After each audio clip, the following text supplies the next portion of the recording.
Hello, everybody. Welcome, welcome, welcome to the Miami Jewish Film Festival.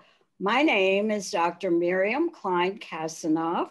I'm the director of the University of Miami Holocaust Teacher Institute. Before I introduce each of you, I have a personal little message to tell you.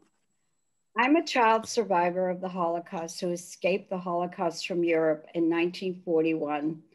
The minute I arrived in America, my aunt took me to my first movie in America, and I fell in love with theater and movie. And I knew at that moment I wanted to be an actress just like you. But my Orthodox European rabbi father wouldn't hear of it. So instead, I became an English professor, teacher in high school, and a Holocaust educator. And through that, I have the privilege of doing my drama work that I wanted to do, to interview fabulous people like you and to be in the company of you and having the privilege and honor of interviewing and meeting you. I have to also point out that from the time I was a teenager in America, I have been a fan of Lainie and Renee all my life. So let me quickly show the audience, everybody who's here. First, there's hosts and Claudio Laniado. They're brothers who produced the film, co-wrote the film with the late Joseph Bologna, acted in it, produced it, found the locations, and so forth. Let me introduce you Gabriel Bologna, the director of the film and the son of Renée Taylor and the late, of blessed memory, Joseph Bologna. Let me introduce to you Lainie Kazan. Lainie? Thank you so much, Miriam. I'm so happy to be So honored to meet you. And Renée Taylor. Renee, I am so honored to meet you. I know you're the mother of Gabriel and the wife of late, of blessed memory, Joseph Bologna. Yeah. And then we have Judi Beecher here, who I just met. And we have something in common that we're going to talk about between ourselves. She is the daughter of a Holocaust survivor and is in the process of making a film. So, have I left anyone out? Claudio, Gabriel, host, Judi, Lainie, and Renee. I am just absolutely thrilled to be with you this evening. So let's begin our conversation. The first one goes to Claudio and to host and Gabriel, it doesn't matter. How did you come to make this film? I go to Chabad house every Friday for Shabbat in Brooklyn. And, the rabbis are very serious. They pray, they have their family there. And during pudding time, I saw this rabbi have a couple of drinks. And the next thing you know, they're dancing. They do break dancing on the floor, things I had never seen before for rabbi doing. So I said to myself, what if, because I'm a tango dancer, so I figured, what if one of these rabbi gets a message from Hashem to dance the tango for a reason? Let's say maybe his school is going out of business or something. And this is how I got the idea at first. Renee and Gabriel, how was it to work with family members? I know that it must have been very difficult for you, Renee and Gabriel, to work with your dad on this. And he played the priest, and then he was not there anymore. Tell us about that experience. Gabriel, you want to go first? Oh, I let you go ahead, Mom. Okay, well, Renee. My husband was so joyous about the movie that even though he had cancer, and the next day he was going in for his cancer surgery, he was just so happy, so joyous about doing this, that It was very inspiring to me. It was very healing to me. And then to be decorated by the designers that we worked with, and my playing an Orthodox Jewish woman, I had never done that before.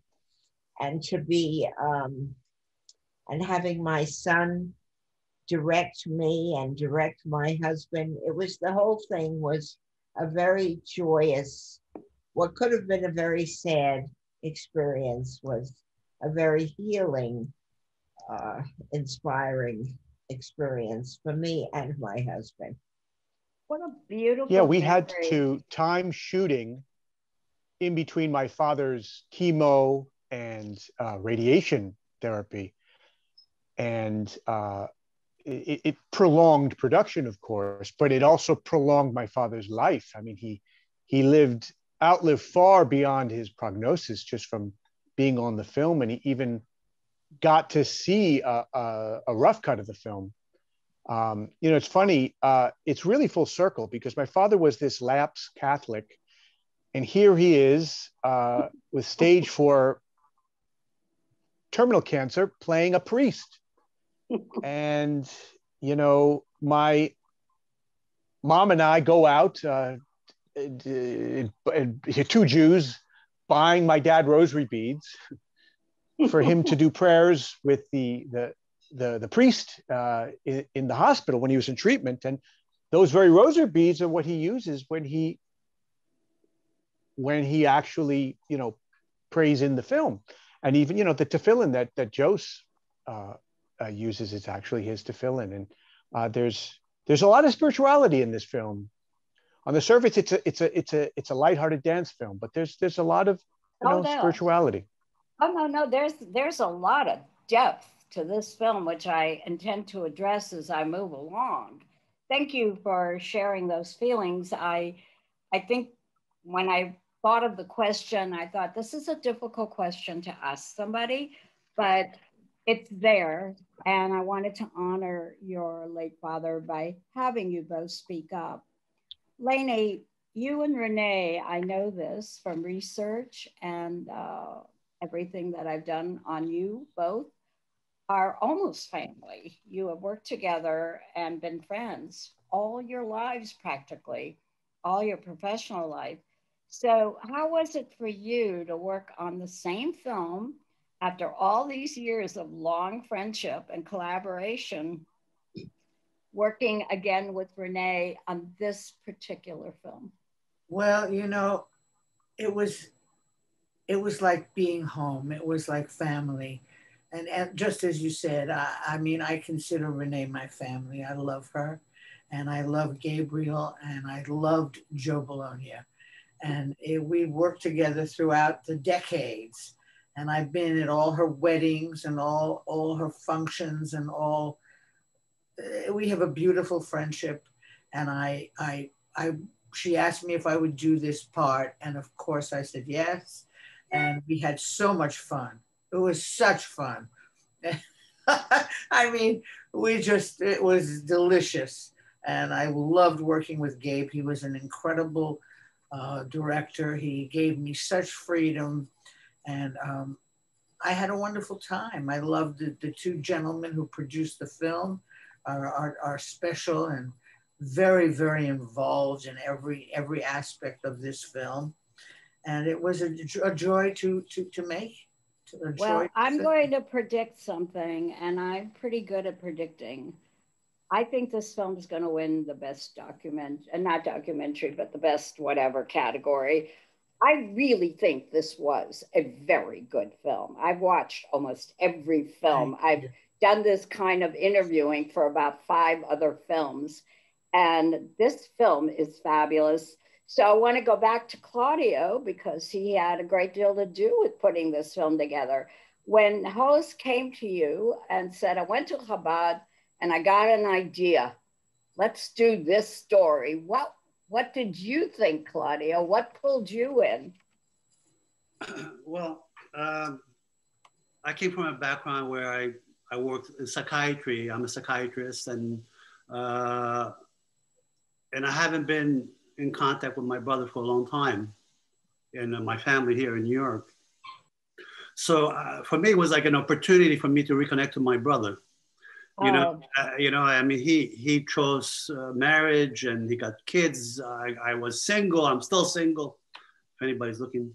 You like 82-year-old women that are children of Holocaust survivors? Well, you know, we'll see what Hashem says. You know, it's all up to Hashem, all up to the Almighty. So basically, for me, it was an opportunity to reconnect.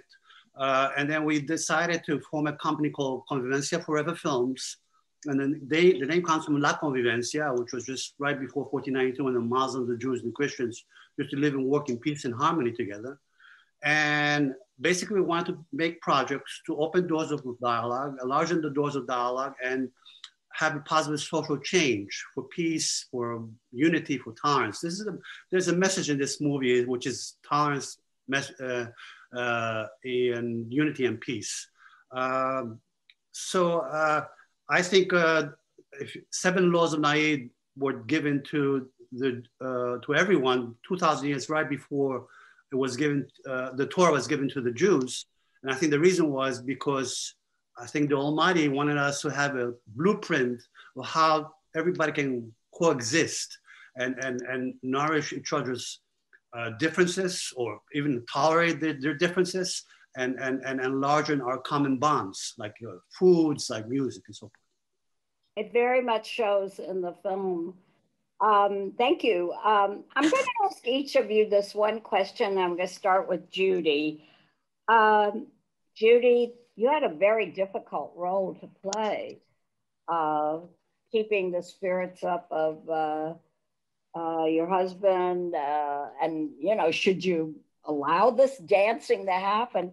What was your favorite, most memorable, and most challenging moment during the film and in the film itself?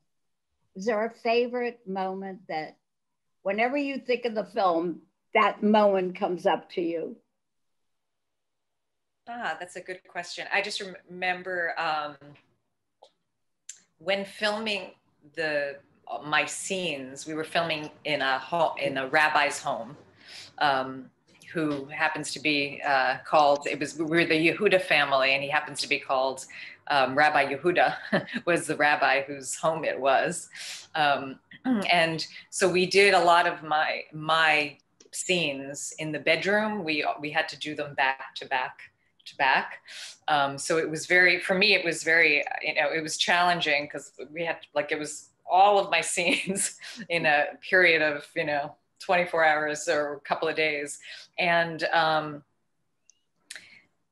so it was really fun, the scene with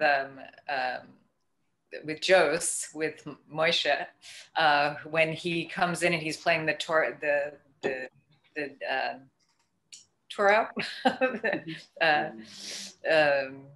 what's it called? I'm like, acting like a bullfighter. A bullfighter, yes. When he was being like a bullfighter, and he came in and he would jump on the bed and the bed would, you know, like collapse, and, you know, it was really fun to shoot those scenes with him. It was, I really had a fun time. So that's kind of what comes to mind. Okay. Lainie, yeah, there were many moments during.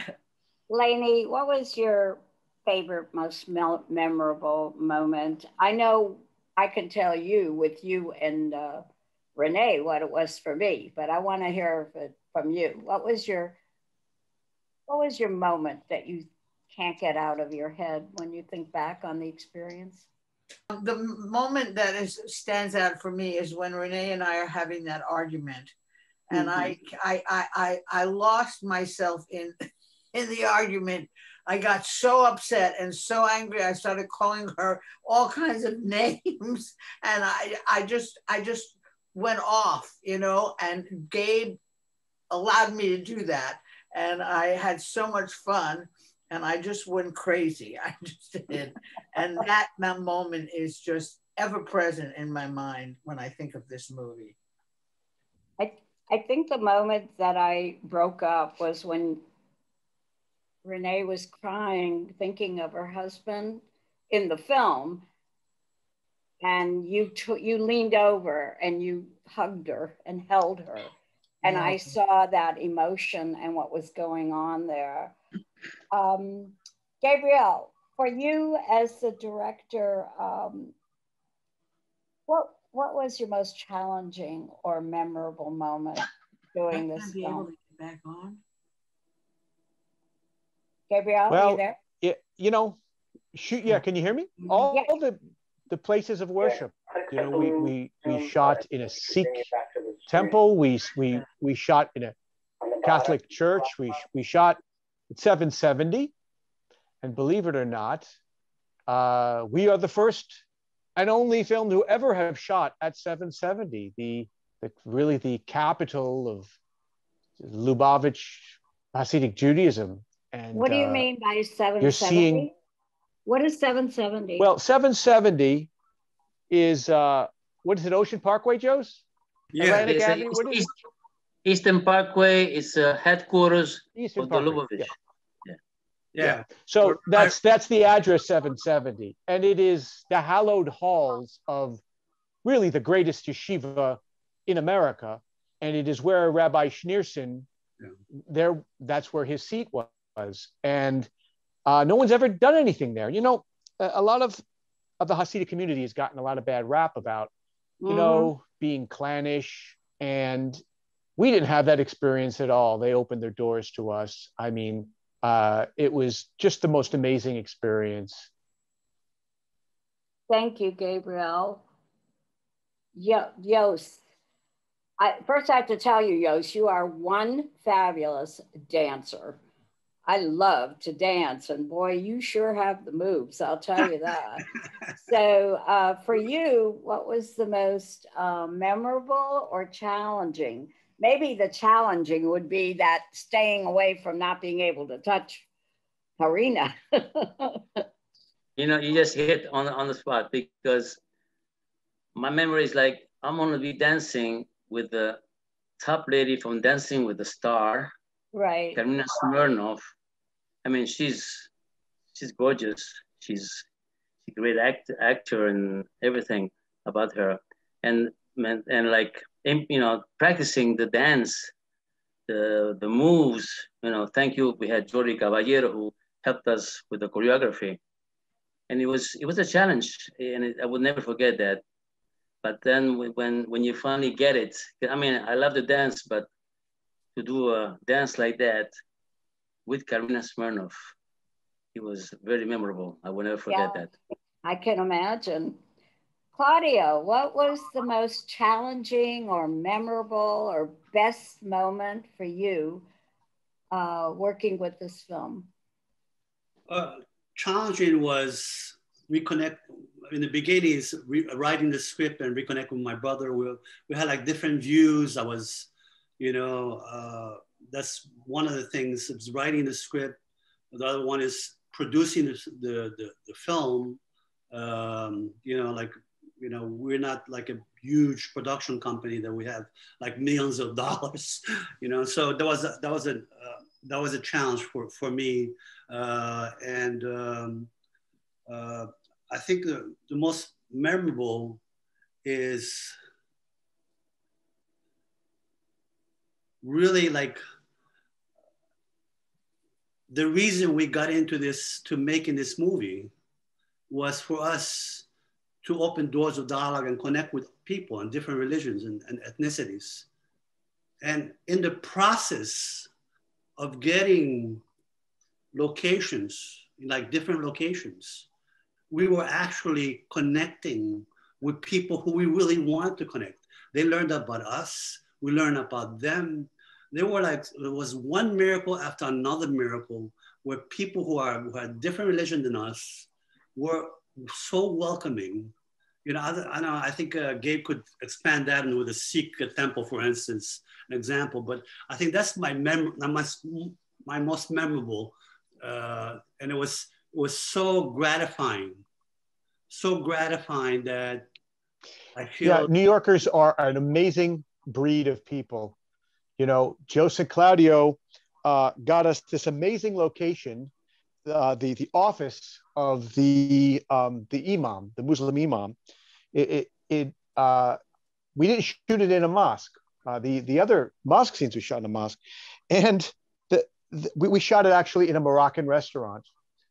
And the owner of the Moroccan restaurant said, I'm going to give you this location for free because I had a Jewish grandmother. So he was this Muslim man who gave us this location for free. And I refused to let it be free. And he said, okay, well then we'll cater the food at your shoot day. But that's New Yorkers for you. I mean, they're just the greatest groups of people you'll ever meet in your life. Were there any obstacles that were really difficult? Because the film comes off quite smoothly, but when you think about the different locations you worked with, the different people you worked with, did anyone find, producers or the actors, any kind of obstacles that you had to overcome? It was nothing but obstacles. My DP, who is a director of photography, who is Italian, as we're an international cast of characters, his favorite word is a word called sprezzatura, which means the art of making something difficult look easy. So this film was nothing but sprezzatura. I mean, we had a dance sequence that had 6 cameras. We shot that in Los Angeles, that dance sequence. And every single day there was something that we had to deal with, whether it's parking on the streets of New York, Claudio, I bet you have some memories of some of our, little things entanglements. I mean, like keeping happy the celebrities also was a challenge. Renee Elainey, and we're happy we were really we had to have fresh bagels. Exactly, fresh bagels. And we had to have fresh cream cheese, fresh smoked salmon every day. And Renee needed to have the air conditioner. So I had one point that I used the refrigerator to air condition myself. So that was something. Actually, we were shooting a scene that was quite schwitzy. Yeah. And both Lainie and my mom were sweating so profusely that we were shooting in the summer, of course, that it was hurting their makeup. So we literally had to shoot them out as quick as possible. Yeah. So what I ended up doing is the director, me, I hold a fan right beneath the camera, right next to them, for them to do their whole scene. And it was so funny. Lainie said, I'm getting really hot. When are we going to be done with this scene? I said, we've already shot it. They were so in the moment, they didn't even realize. My mom looked like that too. We're like, huh? They didn't even realize we shot them out. Yeah, I mentioned before the other obstacle was financial. We did whatever we could, and we had certain number of days to shoot the film, and we needed rain days, right? And there was like the rain days. You want to say about that? The rain days, Gabe, where we had rain days. 5 miracles. It was a miracle happened. Yeah, we had 5 scenes that were supposed to be shot in the rain, and we agreed that even if this were Spider-Man 4, you still have to do it in post-production with CGI as a visual effects, because you can't lock down a New York City street with a rain machine. And on those 5 non-consecutive days, we shot those scenes that take place in the rain. It actually rained. Another big obstacle was being supportive. I mean, it was an obstacle, but was also an opportunity, I think, because, Joe Bologna was sick with pancreatic cancer, and, him dealing with his illness, and we had to respect him to do whatever he needs to do, whether with the script where he had, because he put his magic of comedy and touching together, that we wanted to give him the time that he needs to make that happen. So that took a while. And then after that, his chemo later on, and then we had to stop. We had, a whole bunch of obstacles. But I think it was kind of a test for us to be able to stick to something that's so important, a movie like this, in the time where we're living now, with pandemics, with potential World War IIIs, and all these negative things going on in the world, that we have to try to keep positive. We have to give something positive to the world. And it was our way to— Yeah, how interesting is it? Yeah. How interesting is it that we live in the COVID era now where you can't touch? That's right. We can now identify with Karina Smirnoff and Joe Laniado's characters. That's an interesting point of view. I think that this is the perfect time because of COVID. Yeah. I think that the world needs films like this, which is light, fun, and like every time I watch it, I'm just like, it's like a breath of fresh air. You know, I feel so good, and it's like, because we're so tired of like drama. We're so tired of our own drama that we are feeling in the world today in our own lives, every single one of us. By the way, I think if you're in a bad mood and you watch any scene with my mother and Lainey in it, it will make your day. I honestly think it's the funniest stuff in the entire movie. So I second that. Let me comment on that. I have been in this bedroom for a year. Now I got my 2 vaccines and I'm finally going out and having lunch and family and so forth. But when I saw that film, it lifted my spirit. So for people like me, you definitely did a mitzvah. What I was going to ask Judi, Elaine, and Renee, because I know you don't want to hang in there too long tonight, and I understand that, and I love you, and I'm so glad I got to meet you, was did any of you relate to the characters about anything similar in your own life? I think Renee probably did a lot, but Lainie, Judi, Renee? Of course. Yeah. I mean, an actor has all the parts that they present publicly in them. And we just heighten that and magnify that part of ourselves to present as the character. Right. But I couldn't do it unless I understood it. You know, I mean, I understand that behavior. And so, and I've been there and I've done that. So, and when I have somebody like Renee to work with, we read each other without even speaking. And we laugh all the time. I look forward to working with Lainie because she makes me laugh all the time. And my favorite moment when whatever she'd say, I'd say, "Oh, I can't take controversy." I would make her into a villain all the time, like she was pressuring me. And what was so great about my character was it was very much like my mother. My mother used to cry all the time, for good things, for bad things, when she was scared, when she was angry. That was the only emotion that was open for my mother, was to cry. So it was really great to play a woman who cried all the time. It was great. It was so great. By you two working together, isn't that maybe going to happen? The Nanny, another season, I mean, a new season, right? Maybe, you know, after the HBO Max run, maybe you'll do another The Nanny revisit. You're stealing all my questions. So I'm so sorry. Well, look here, I'm trying to direct with directors. So my next question was going to be for each of you before I lose you. Can I answer what you said? The question of what you said? I just wanted to say with my character, because I'm not married, I don't have children, you know, and I was the mother of 6 kids.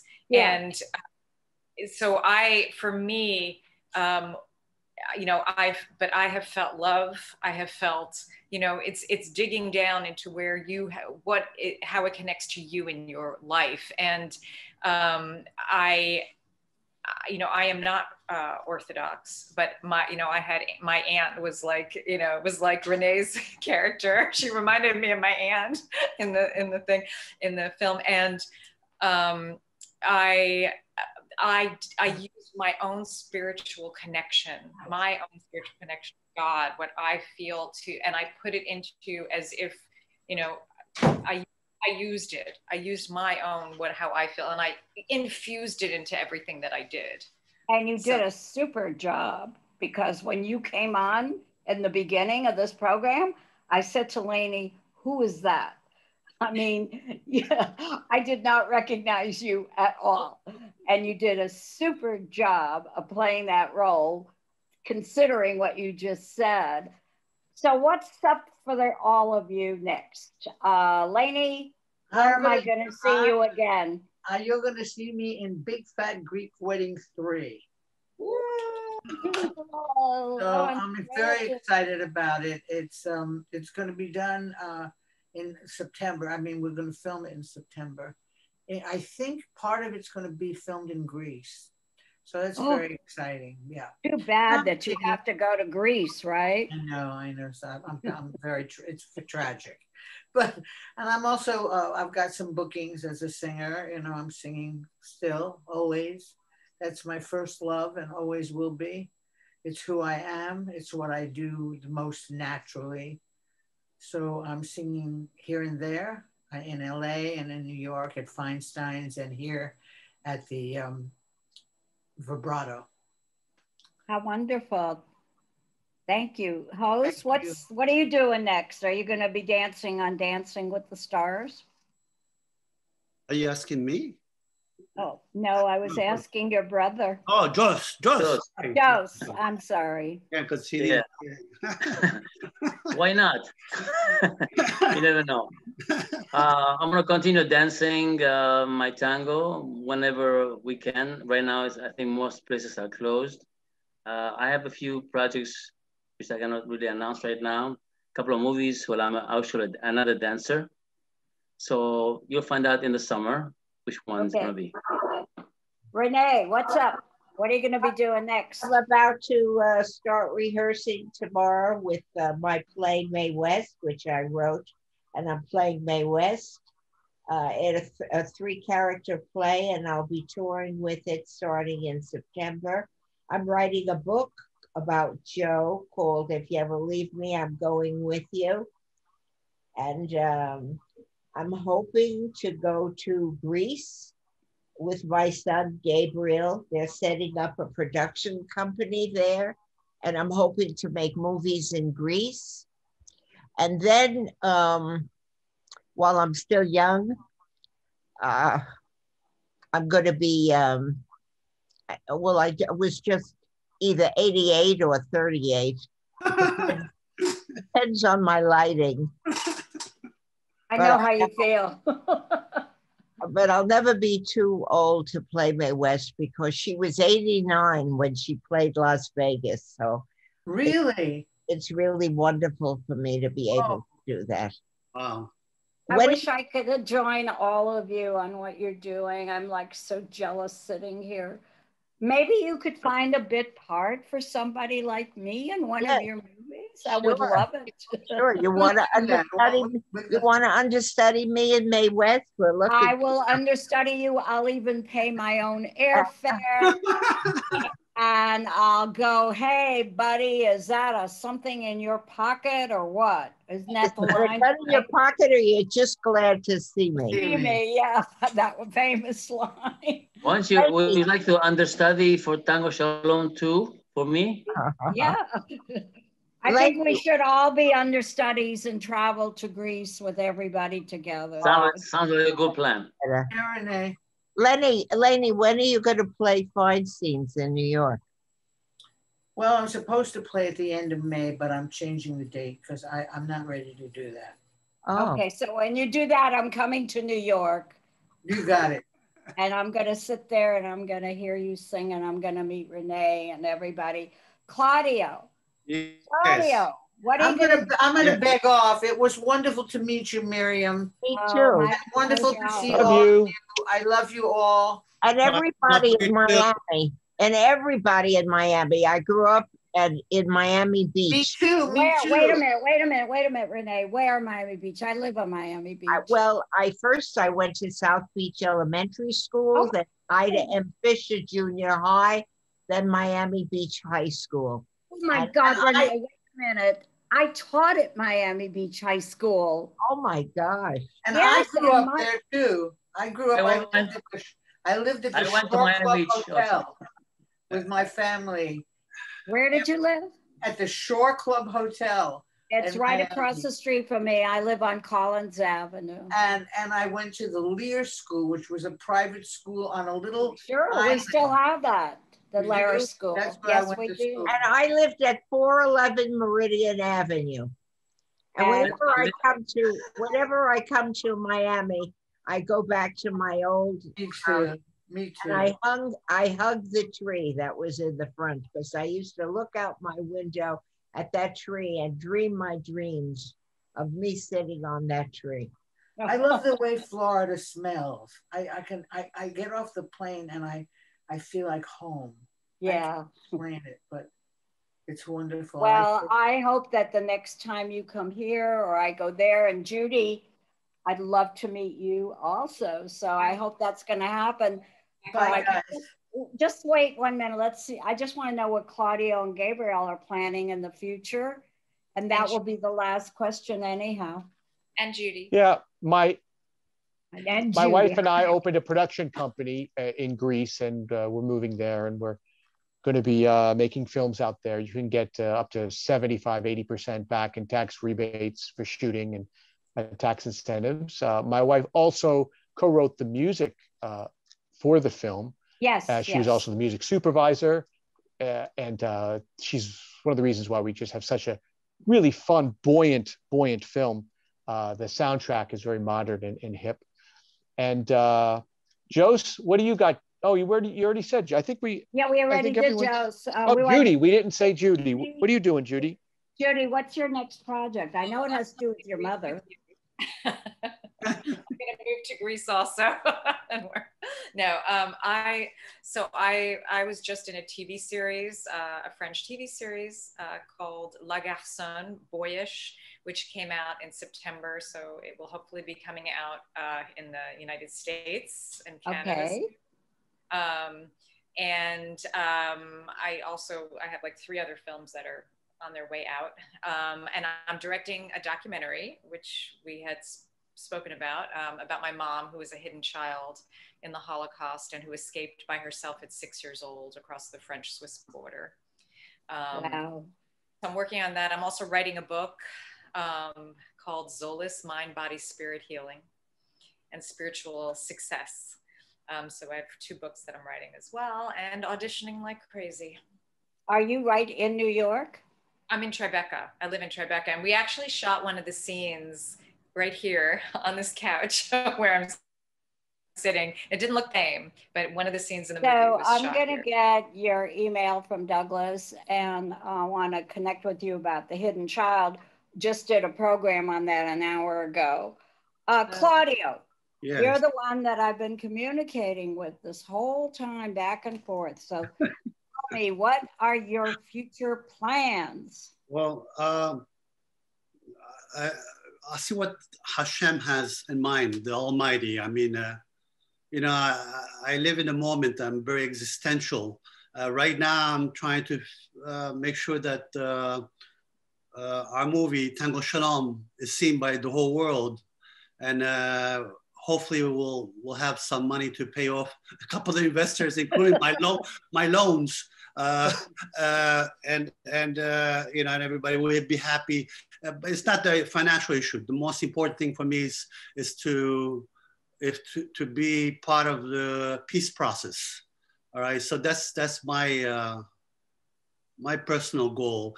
And then the other one is another personal is hopefully maybe I'll make a family. Who knows? If if I meet somebody and I make a family, that's another thing. And then the third thing is once the whole world knows a little bit about us, that I would maybe transition into acting more, because I'm still working as a psychiatrist. I have a specialty for child and adolescent psychiatry, and that's one of the ways I could afford this movie, But I'm hoping to get out of psychiatry because it drives me nuts, and so that's what I'm hoping, to maybe be rediscovered by a big agent and get all kinds of roles, because I have so much life experience in me, different types, whether it be physical, athletic types, or psychiatric, because I worked in a psychiatric state hospital. I know a little bit about people who are mentally ill or you know, things with social issues, and then maybe write something. I started writing something which I can't talk about, and maybe that's something maybe I can produce. And also I love dancing. Who knows? Maybe I'll be the main dancer next time. So every time I dance, there's like a circle that forms everywhere I go. That's you know? wonderful. Yeah, and I used to be a mime as well. So you know, I have a lot of things I can offer, I think, and I hope, you know, people, you know, big people can discover that, and that's what my hope is. Well, Babe, I know that you want to mention Justine, what she's doing in the movie, who she is? Oh, yeah, yeah, you great. know, the girl that plays Jos's Gabe. daughter is actually, in real life, Jos's daughter, Justine Laniado. Very talented, very pretty, and she also sings the song at the end credit scroll. She's a composer and a songwriter and a singer too. Yeah, she wrote the song and she sang it. How beautiful. Her name is? Justine Laniado. Yeah, she's my niece. Well, this has been, for me, one of the beautiful highlights of my life. I never dreamed when I arrived in America as a 5-year-old and went to my first movie that one day I would be actually interviewing and meeting stars like you. So we never know what Hashem brings us. And I do hope that I get to meet each of you personally at some point. It would be my honor. And I know that you are going to win awards because I'm a very good judge of films. And I loved this film. I thought it was just from the moment I saw it, I loved it. So with that, Renee, great honor to meet you. Great honor. And I just want to say one thing to Gabriel. Call your mother. So it was my pleasure to meet all of you. And thank you for having us here. Thank you so much. Yes, it was absolutely my pleasure. And I do hope that I wish you all the best with the film. I know it has won some awards already, and I'm sure the Miami audience is going to do the same for you. So I'll give you my mother's Hungarian kiss. Goodbye. Baracha and shalom. And best wishes to all of you.